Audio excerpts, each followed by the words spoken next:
The Aces, the only player you can't blame for the Aces was Aliyah Wilson. Like, she was fine. She was good. Tonight, we put, a third quarter together. After that, 3 quarters of trash. The offense was trash. The defense was trash. Aliyah Boston there with 20 points in 23 minutes. 7 boards. She was killing AJ. One team is fickle and one team is not. One team is 3 steps behind and one team is not. They got all the 50-50 ball. I mean, they busted our ass in every kind of way, Michael. How do you dominate the defending champs when you're missing your biggest star? The Indiana Fever just shocked everyone by taking down the powerhouse Las Vegas Aces without Caitlin Clark. But here's the crazy part. They didn't just win, they crushed them by 27 points. Create it off your defense, and you've got to get out and run. And that was something that the Aces were not able to do against Indiana today. What did Kelsey Mitchell and Aliyah Boston do to completely flip the script? And how did the Fever unlock this historic performance in the face of impossible odds? Before we move on, I'd like to ask you a small favor. If you appreciate this content, please take a second to like this video and subscribe to the channel. Over 98% of you watch the videos without subscribing. It costs you nothing, but it makes a huge difference to us. So, did you click the subscribe button? Great. Thank you so much. Now, back to the video. What happens when your team's superstar isn't on the floor? For the Indiana Fever, losing Caitlin Clark, their scoring machine and playmaking engine, seemed like a nightmare scenario. Clark isn't just any player, she's the heart of the team. Through her ability to orchestrate plays and pile on points, she shaped the very identity of the Fever this season. So, with her sidelined, most people figured they'd crumble under the weight of playing the reigning champs, the Las Vegas Aces, who were firing on all cylinders. On paper, this was supposed to be a blowout, just not the one we got. The Aces came into the game as heavy favorites, boasting MVP Aliyah Wilson, a stacked roster, and championship momentum.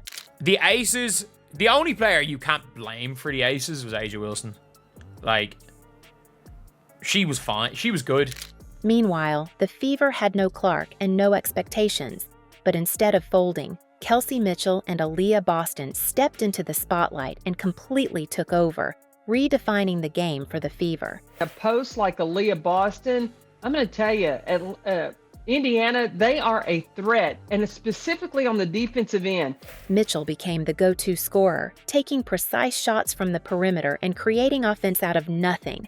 On the other hand, Boston dominated inside, using her length and timing to secure rebounds and put points on the board against one of the league's toughest defenses. The Fever didn't stop at just filling the gaps on offense. Defensively, they locked in, showing the Aces a level of physicality they weren't ready for. The Fever's screen defense consistently threw off Las Vegas's rhythm, forcing uncharacteristic turnovers and bad shots. A perfect example? The second quarter. The Fever stunned the Aces with a 25-10 run, their aggressive defense leading to quick steals and transition plays that left Las Vegas scrambling. Mitchell nailed 3 from behind the arc, while Boston controlled the paint, cleaning up the boards and scoring inside. Kelsey Mitchell with 25 points, plus 19, 9 of 18 from the field, 4 of 6 from 3. Suddenly, the narrative wasn't about just surviving Clark's absence. It was about thriving without her. But how did Mitchell and Boston manage to outshine Aliyah Wilson herself? Tonight, we put, a third quarter together. After that, 3 quarters of trash. The offense was trash. The defense was trash. The Fever ended up embarrassing the champs by a 27-point margin. So, what does this upset mean for the Fever, and how did 2 players flip the game against the best in the league? Let's find out. Imagine this. The Aces, led by reigning MVP Aliyah Wilson, are known for their suffocating defense and unstoppable offense. On paper, all they had to do was key in on 2 players, Kelsey Mitchell and Aliyah Boston. With Caitlin Clark out, the Fever's game plan revolved around them. But here's what no one saw coming. Instead of getting shut down, Mitchell and Boston completely dismantled the Aces' strategy. Look, I think that Indiana is even more dangerous when Caitlin Clark doesn't play because she's a ball-dominant guard. Let's start with Mitchell. While the Aces expected her to struggle under the pressure of carrying the offense, She immediately became the spark the Fever needed. Her three-pointers were lethal, hitting 3 of them when her team needed her most. A 25-point blowout of the Lynx in the Commissioner's Cup final, and then 27 against the Aces in this one, and both of those games without Caitlin Clark. But her performance wasn't just about big shots. Mitchell's leadership on the floor stood out as she created scoring opportunities. I am in shock. I am in shock. The Indiana Fever just beat the Aces. Whether it was breaking down defenders or staying composed in tight moments. Without her, the Fever's second-quarter surge wouldn't have happened. It was clear she embraced the responsibility, and her energy spread to the rest of the team. Meanwhile, Aliyah Boston made her presence felt in the paint. The Aces' defense, built around Wilson's shot blocking and physicality, is one of the toughest in the league. But Boston didn't flinch.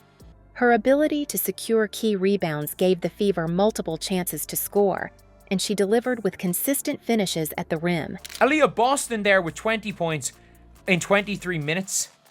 7 boards. She was killing Asia. Every time the Aces tried to push back, there was Boston, controlling the pace down low and proving she could battle against elite defenders. And let's talk about Wilson, normally dominant but limited by the Fever's relentless defense.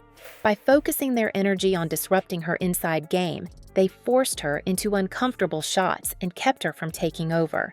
In contrast, Boston thrived, grabbing what felt like every loose ball and turning it into points. Combined with Mitchell's offensive explosion, the Fever outplayed Wilson in every way. One team is fickle and one team is not. One team is 3 steps behind and one team is not. They got all the 50-50 ball. I mean, they busted our ass in every kind of way, Michael. The first win for the Indiana Fever against the Las Vegas Aces since I was 22 years old. By the end of the game, Mitchell and Boston weren't just filling in, they were the story. Their chemistry and ability to step up was a statement. The Fever don't need just one superstar to prove they belong. So what's next for this team that refuses to back down? The Fever's win wasn't just impressive, it was a turning point.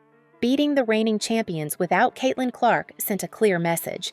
This team can compete with anyone, no matter the obstacles. 3% from the floor, but the rest of the Aces shot just 7 for 43.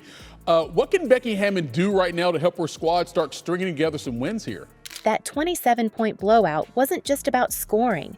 It was about grit, strategy, and proving they're more than a one-star show.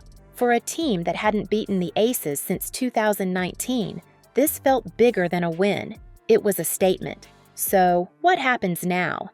Does this spark a playoff push? One thing's for sure. With Mitchell and Boston leading the charge, the Fever are rewriting what everyone thought they knew.